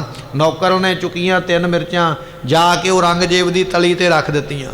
ਔਰੰਗਜ਼ੇਬ ਆਪਣੇ ਹੱਥ ਦੇ ਉੱਪਰ ਰੱਖ ਕੇ ਉਹ ਮਿਰਚਾਂ ਤੇ ਫਿਰ ਵੇਖਣ ਲੱਗਾ ਹੈ। ਬੋਲਿਓ ਬਾ ਗੁਰਨ ਕੇ ਸਾਥ। ਵੇਖ ਕੇ ਮਿਰਚਾਂ ਨੂੰ ਹੁਣ ਔਰੰਗਜ਼ੇਬ ਨੂੰ ਤੇ ਸਮਝ ਨਹੀਂ ਆਈ। ਮਹਾਰਾਜ ਨੇ ਆਖਿਆ ਸੀ ਨਾ ਵੀ ਇਹ ਸਵਾਹ ਦੇ ਵਿੱਚੋਂ ਤੈਨੂੰ ਜਵਾਬ ਮਿਲੇਗਾ, ਪਰ ਔਰੰਗਜ਼ੇਬ ਨੂੰ ਸਮਝ ਨਹੀਂ ਆਈ ਵੀ ਜਵਾਬ ਕੀ ਹੈ। ਮਿਰਚਾਂ ਆਪਣੇ ਹੱਥ 'ਤੇ ਰੱਖੀਆਂ, ਸਤਿਗੁਰਾਂ ਦੇ ਵੱਲ ਵੇਖਿਆ ਔਰੰਗਜ਼ੇਬ ਨੇ, ਵੇਖ ਕੇ ਮਹਾਰਾਜ ਦੇ ਵੱਲ, ਤੇ ਫਿਰ ਉਸ ਵੇਲੇ ਕਹਿਣ ਲੱਗਾ ਹੈ, ਕਿਆ ਉੱਤਰ ਇਸ ਵਿਖੇ ਤੁਮਾਰੇ। ਮਹਾਰਾਜ ਤੁਸੀਂ ਆਖਦੇ ਹੋ ਵੀ ਇਹਦੇ ਵਿੱਚੋਂ ਸਵਾਹ ਵਿੱਚੋਂ ਉੱਤਰ ਨਿਕਲੇਗਾ, ਸਵਾਹ ਵਿੱਚੋਂ ਉੱਤਰ ਤੇ ਨਿਕਲਿਆ ਕੋਈ ਨਹੀਂ, ਪਰ ਆ 3 ਮਿਰਚਾਂ ਨਿਕਲੀਆਂ। ਇਹ ਮਿਰਚਾਂ ਨਿਕਲਣ ਦਾ ਭਾਵ ਕੀ ਹੈ, ਇਹ ਤੁਸੀਂ ਦੱਸੋ। ਤੁਹਾਡੇ ਮੁਤਾਬਕ ਵੀ ਇਹਦਾ ਮਤਲਬ ਕੀ ਬਣਦਾ, ਇਹ ਸਾਨੂੰ ਦੱਸਣਾ ਕਰੋ। ਜਿਉਂ ਹਮ ਪੁੱਛੋ ਮਿਤ ਤੂ ਚਾਰੇ। ਜਿਵੇਂ ਅਸੀਂ ਮਹਾਰਾਜ ਪੁੱਛਦੇ ਹਾਂ ਉਹ ਗੱਲ ਸਾਰਿਆਂ ਦੇ ਸਾਹਮਣੇ ਪ੍ਰਗਟ ਕਰਕੇ ਦੱਸੋ। ਇਹ ਨਹੀਂ ਵੀ ਕੰਨ ਦੇ ਵਿੱਚ ਜਾਂ ਕਿਸੇ ਇੱਕ ਨੂੰ ਬਚਨ, ਨਹੀਂ, ਸਾਰਿਆਂ ਨੂੰ ਪ੍ਰਗਟ ਉੱਚੀ ਆਵਾਜ਼ ਦੇ ਵਿੱਚ ਦੱਸੋ ਵੀ ਇਹ 3 ਮਿਰਚਾਂ ਕਿਉਂ ਬਚੀਆਂ ਨੇ। ਇਹਨਾਂ 3 ਮਿਰਚਾਂ ਦੇ ਬਚਣ ਦਾ ਭਾਵ ਕੀ ਬਣਦਾ, ਮਤਲਬ ਕੀ ਹੈ, ਇਹ ਸਾਨੂੰ ਸਾਰਿਆਂ ਨੂੰ ਸਮਝਾਉਣਾ ਕਰੋ। ਇਨਮੇ ਕਿਆ ਅਜ਼ਮਤ ਦਿਖ ਰਹੀ। ਮਹਾਰਾਜ ਇਹ 3 ਮਿਰਚਾਂ ਬਚੀਆਂ, ਇਹਦੇ ਵਿੱਚ ਤੁਸੀਂ ਕੀ ਕਰਾਮਾਤ ਵਿਖਾਈ ਹੈ, ਸਾਨੂੰ ਤੇ ਸਮਝ ਨਹੀਂ ਆਈ। ਇਹ ਤੇ ਪੱਕਾ ਪਤਾ ਵੀ ਹੈ ਤੇ ਤੁਹਾਡੀ ਕੋਈ ਇਹਦੇ ਵਿੱਚ ਕਰਾਮਾਤ, ਕਿਉਂਕਿ ਇੰਨੀਆਂ ਮਿਰਚਾਂ ਸੜੀਆਂ, ਇਹ 3 ਬਚੀਆਂ ਨੇ, ਕਿਉਂ ਬਚੀਆਂ ਨੇ, ਇਹਦੇ ਬਾਰੇ ਦੱਸਣਾ ਕਰੋ। ਮਿਰਚ ਰਾਸਤੇ 3 ਬਚਾਈ। ਸਤਿਗੁਰੂ ਪਾਤਸ਼ਾਹ ਜੀ ਇੰਨੀ ਵੱਡੇ ਸਵਾਹ ਦੇ ਢੇਰ ਵਿੱਚੋਂ, ਇੰਨੀਆਂ ਵੱਡੀਆਂ ਲੱਕੜਾਂ ਦੀ ਅੱਗ ਦੇ ਵਿੱਚੋਂ 3 ਮਿਰਚਾਂ ਤੁਸੀਂ ਬਚਾਈਆਂ, ਇਹਦਾ ਕਾਰਨ ਕੀ ਹੈ, ਉਹ ਮੈਨੂੰ ਸਮਝਾ ਕੇ ਦੱਸਣਾ ਕਰੋ। ਕਿਆ ਹਮ ਜਾਣਦੇ ਹੋ ਬਤਾਏ। ਸਤਿਗੁਰੂ ਪਾਤਸ਼ਾਹ ਇਸ ਤਰ੍ਹਾਂ ਦੱਸੋ ਵੀ ਸਾਨੂੰ ਵੀ ਪਤਾ ਲੱਗ ਜਾਵੇ। ਹੁਣ ਮਿਰਚਾਂ ਨਿਕਲਾਈਆਂ, ਕਿਉਂ ਨਿਕਲੀਆਂ, ਸਾਨੂੰ ਕੀ ਪਤਾ, ਸਾਨੂੰ ਇਸ ਤਰੀਕੇ ਨਾਲ ਸਮਝਾਓ, ਸਾਡੇ ਖਾਨੇ ਵਿੱਚ, ਸਾਡੀ ਖੋਪੜੀ ਵਿੱਚ ਗੱਲ ਪੈ ਜਾਵੇ। ਚੰਗੀ ਤਰ੍ਹਾਂ ਦੱਸੋ ਵੀ ਇਹਦਾ ਮਤਲਬ ਕੀ ਹੈ। ਮਾਨਿਓ ਦੀਨ ਕੇ ਨਹਿ ਮੰਨ ਲਿਆਏ। ਤੁਸੀਂ ਸਾਡਾ ਧਰਮ ਮੰਨਦੇ ਹੋ, ਤੁਸੀਂ ਮੁਸਲਮਾਨ ਬਣਨ ਵਾਸਤੇ ਤਿਆਰ ਹੋ, ਜਾਂ ਤੁਹਾਡੇ ਮਨ ਦੇ ਵਿੱਚ ਸਾਡਾ ਧਰਮ ਚੰਗਾ ਨਹੀਂ ਲੱਗਦਾ, ਇਹ ਮਤਲਬ ਕੀ ਬਣਦਾ ਹੈ, ਇਹ ਸਾਨੂੰ ਦੱਸਣਾ ਕਰੋ ਜੀ। ਸੋਨ ਸ਼੍ਰੀ ਤੇਗ ਬਹਾਦਰ ਕਹਿਓ। ਸਤਿਗੁਰੂ ਤੇਗ ਬਹਾਦਰ ਪਾਤਸ਼ਾਹ ਮਹਾਰਾਜ ਨੇ ਸੁਣੇ ਨਾ ਬਚਨ ਉਸ ਵੇਲੇ ਔਰੰਗਜ਼ੇਬ ਦੇ, ਤੇ ਸਤਿਗੁਰੂ ਜਵਾਬ ਦੇਣ ਲੱਗੇ, ਕਹਿਣ ਲੱਗੇ ਔਰੰਗਜ਼ੇਬ ਉੱਤਰ ਤੇ ਦੇ ਦਿੱਤਾ ਪਰਮਾਤਮਾ ਨੇ, ਪਰ ਤੈਨੂੰ ਸਮਝ ਨਹੀਂ ਨਾ ਆਈ। ਚਲੋ ਫਿਰ ਵੀ ਅਸੀਂ ਤੈਨੂੰ ਸਮਝਾ ਦਿੰਦੇ ਹਾਂ, ਲੈ ਸੁਣ ਧਿਆਨ ਦੇ ਨਾਲ, ਫਿਰ ਤੈਨੂੰ ਦੱਸਦੇ ਹਾਂ। ਅਜ ਹੋ ਨਹੀਂ ਉੱਤਰ ਤੁਮ ਲਹਿਓ। ਤੂੰ ਅਜੇ ਉੱਤਰ ਨਹੀਂ ਵੇਖਿਆ, ਮਿਰਚਾਂ ਤੇਰੇ ਸਾਹਮਣੇ ਤੇਰੇ ਹੱਥ ਦੀ ਤਲੀ ਤੇ ਪਈਆਂ ਹੋਈਆਂ, ਤੇ ਤੈਨੂੰ ਸਮਝ ਨਹੀਂ ਲੱਗੀ ਵੀ ਇਹਦਾ ਮਤਲਬ ਕੀ ਹੈ। ਔਰੰਗਜ਼ੇਬ ਨੇ ਨਾਂਹ ਦੇ ਵਿੱਚ ਸਿਰ ਮਾਰਿਆ, ਕਹਿਣ ਲੱਗਾ ਨਹੀਂ, ਮੈਨੂੰ ਨਹੀਂ ਸਮਝ ਪਈ। ਸਤਿਗੁਰੂ ਪਾਤਸ਼ਾਹ ਕਹਿੰਦੇ ਉੱਤਰ ਤੇ ਤੈਨੂੰ ਮਿਲ ਗਿਆ, ਪਰ ਜੇ ਤੈਨੂੰ ਸਮਝ ਨਹੀਂ ਨਾ ਆਈ, ਫਿਰ ਅਸੀਂ ਤੈਨੂੰ ਦੱਸ ਦਿੰਦੇ ਹਾਂ। ਜਿਮ ਖੁਦਾਏ ਕੀ ਮਰਜ਼ੀ ਹੈ। ਇਹ ਤੇ ਖੁਦਾ ਦੀ ਮਰਜ਼ੀ ਹੈ, ਪਰਮੇਸ਼ਰ ਦੀ ਮਰਜ਼ੀ ਹੈ। ਪਰਮੇਸ਼ਰ ਦੇ ਨਾਮ ਨੇ ਨਾ ਕਈ ਤਰ੍ਹਾਂ ਦੇ, ਕੋਈ ਖੁਦਾ ਕਹਿ ਦਿੰਦਾ, ਕੋਈ ਪਰਮੇਸ਼ਰ ਕਹਿ ਦਿੰਦਾ, ਕੋਈ ਉਸ ਨੂੰ ਕੁਝ ਕਹਿ ਦਿੰਦਾ, ਜਿਵੇਂ ਉਹਦੀ ਮਰਜ਼ੀ, ਜਿਵੇਂ ਉਹਦੀ ਮੌਜ ਹੈ। ਉੱਤਰ ਤਥਾ ਮਿਰਚ ਏਕ ਹੈ। ਇਹ 3 ਮਿਰਚਾਂ ਉਸ ਖੁਦਾ ਦੀ ਮਰਜ਼ੀ ਦਾ ਉੱਤਰ ਤੈਨੂੰ ਕਹਿ ਰਹੀਆਂ।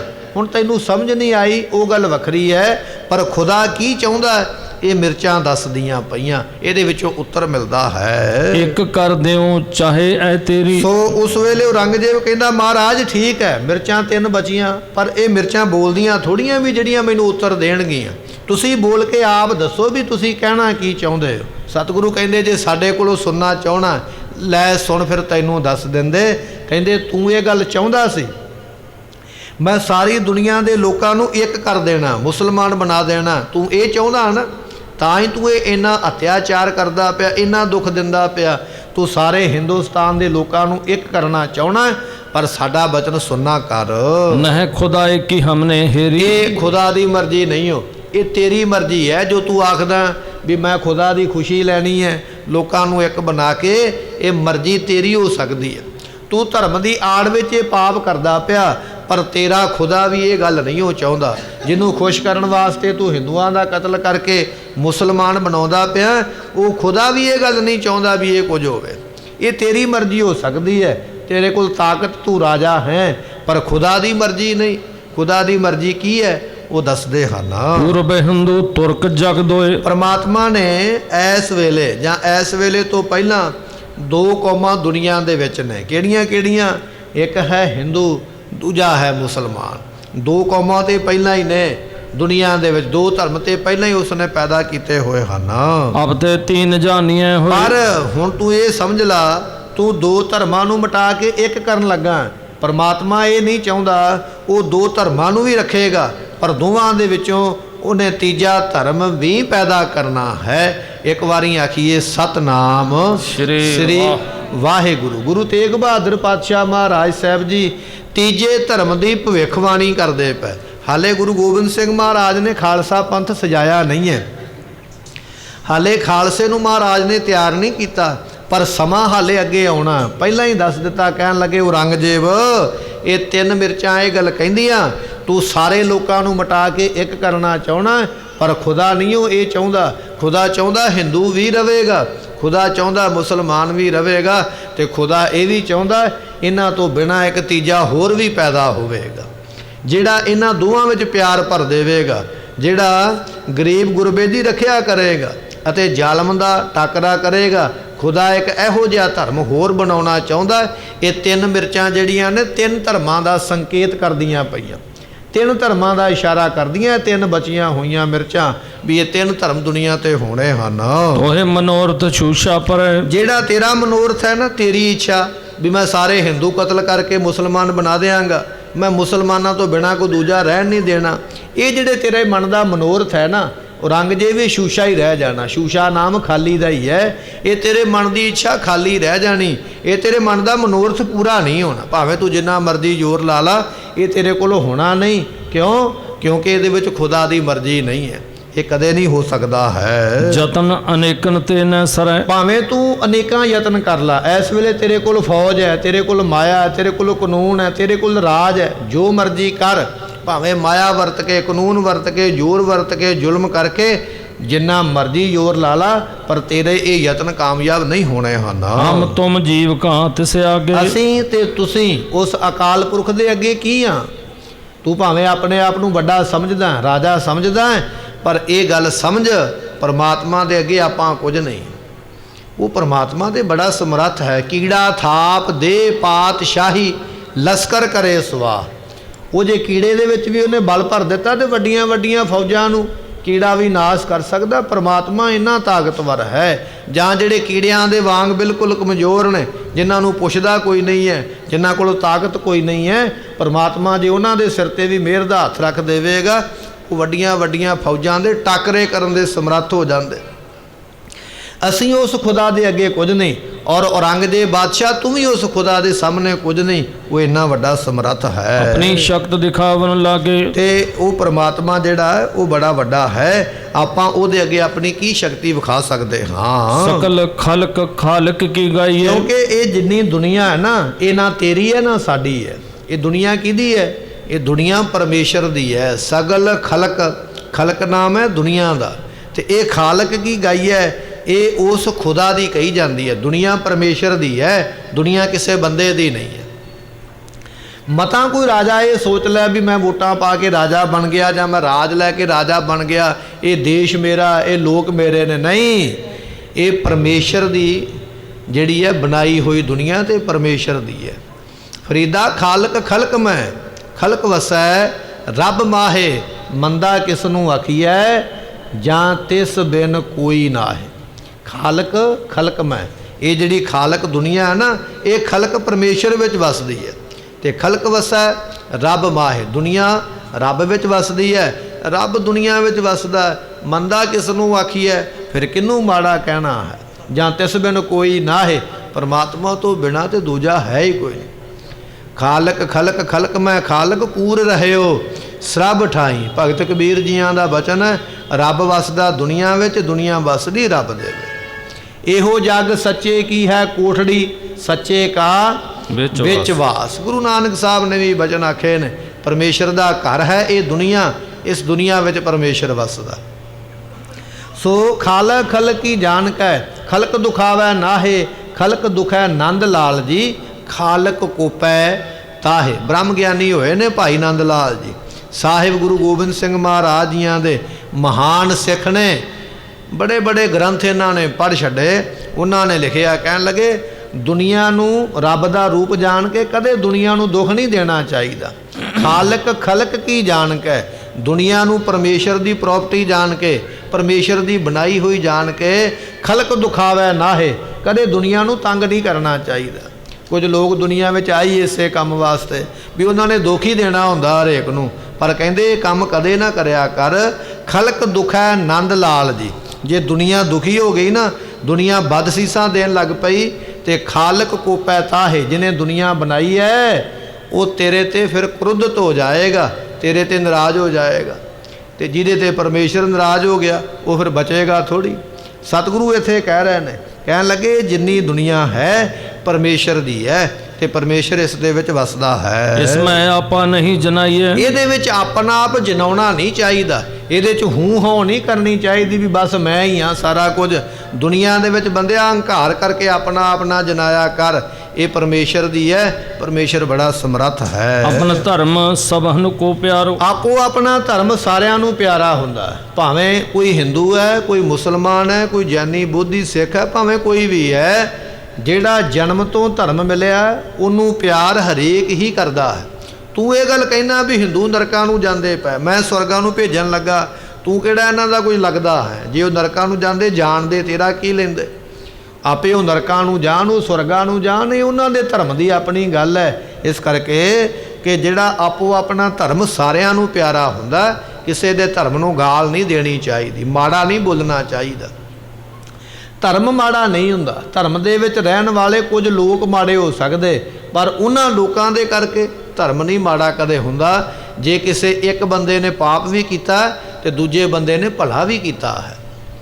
ਜੇ ਖਾਨ ਬਹਾਦਰ ਜ਼ਕਰੀਆ ਖਾਨ ਵਰਗੇ ਪਾਪ ਕਰਦੇ ਨੇ, ਜਾਂ ਵਜ਼ੀਰ ਖਾਨ ਵਰਗੇ, ਸੂਬਾ ਸਰਹੰਦ ਵਰਗੇ ਪਾਪ ਕਰਦੇ, ਤੇ ਗਣੀ ਖਾਂ ਤੇ ਨਬੀ ਖਾਂ ਫਿਰ ਸੇਵਾ ਵੀ ਤੇ ਕਰਦੇ ਪਏ ਨੇ।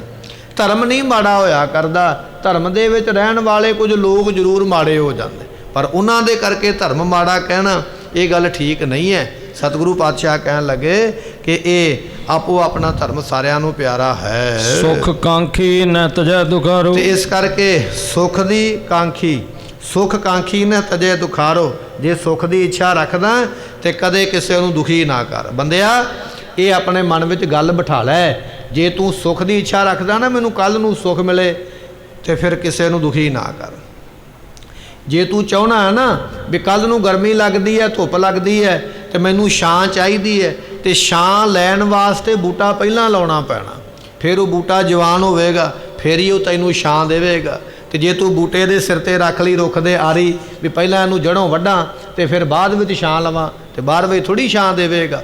ਛਾਂ ਲੈਣ ਵਾਸਤੇ ਰੁੱਖ ਪਹਿਲਾਂ ਲਾਉਣਾ ਪੈਣਾ, ਉਹਨੂੰ ਪਾਣੀ ਦੇਣਾ ਪੈਣਾ, ਉਹਨੂੰ ਪਾਲਣਾ ਪੈਣਾ, ਫਿਰ ਉਹ ਸੁੱਖ ਦਿੰਦਾ ਹੈ। ਪਰ ਜੇ ਆਖੀਏ ਵੀ ਵੱਢ ਕੇ ਤੇ ਬਾਅਦ ਵਿੱਚ ਛਾਂ ਦੇਵੇ, ਨਹੀਂ ਦੇਵੇਗਾ। ਇਸੇ ਤਰ੍ਹਾਂ ਜ਼ਿੰਦਗੀ ਦੇ ਵਿੱਚ ਕਰਮ ਪਹਿਲਾਂ ਕਰਨਾ ਪੈਣਾ, ਉਸ ਕਰਮ ਦਾ ਫਲ ਬਾਅਦ ਵਿੱਚ ਮਿਲਣਾ ਹੈ। ਜੇ ਤੂੰ ਆਖਦਾ ਵੀ ਮੈਨੂੰ ਅਗਲੇ ਸਾਲ ਜਾਂ ਅਗਲੇ ਸਮੇਂ ਸੁੱਖ ਮਿਲੇ, ਤੇ ਅੱਜ ਤੋਂ ਸੁੱਖ ਵਾਲੇ ਕੰਮ, ਧਰਮ ਵਾਲੇ ਕੰਮ, ਚੰਗੇ ਕੰਮ, ਦਇਆ ਵਾਲੇ ਕੰਮ ਅੱਜ ਤੋਂ ਕਰਨੇ ਸ਼ੁਰੂ ਕਰ ਦੇ, ਉਹਨਾਂ ਦਾ ਫਲ ਸਮਾਂ ਪੈਣ ਤੇ ਆਪੇ ਸੁੱਖ ਮਿਲੇਗਾ।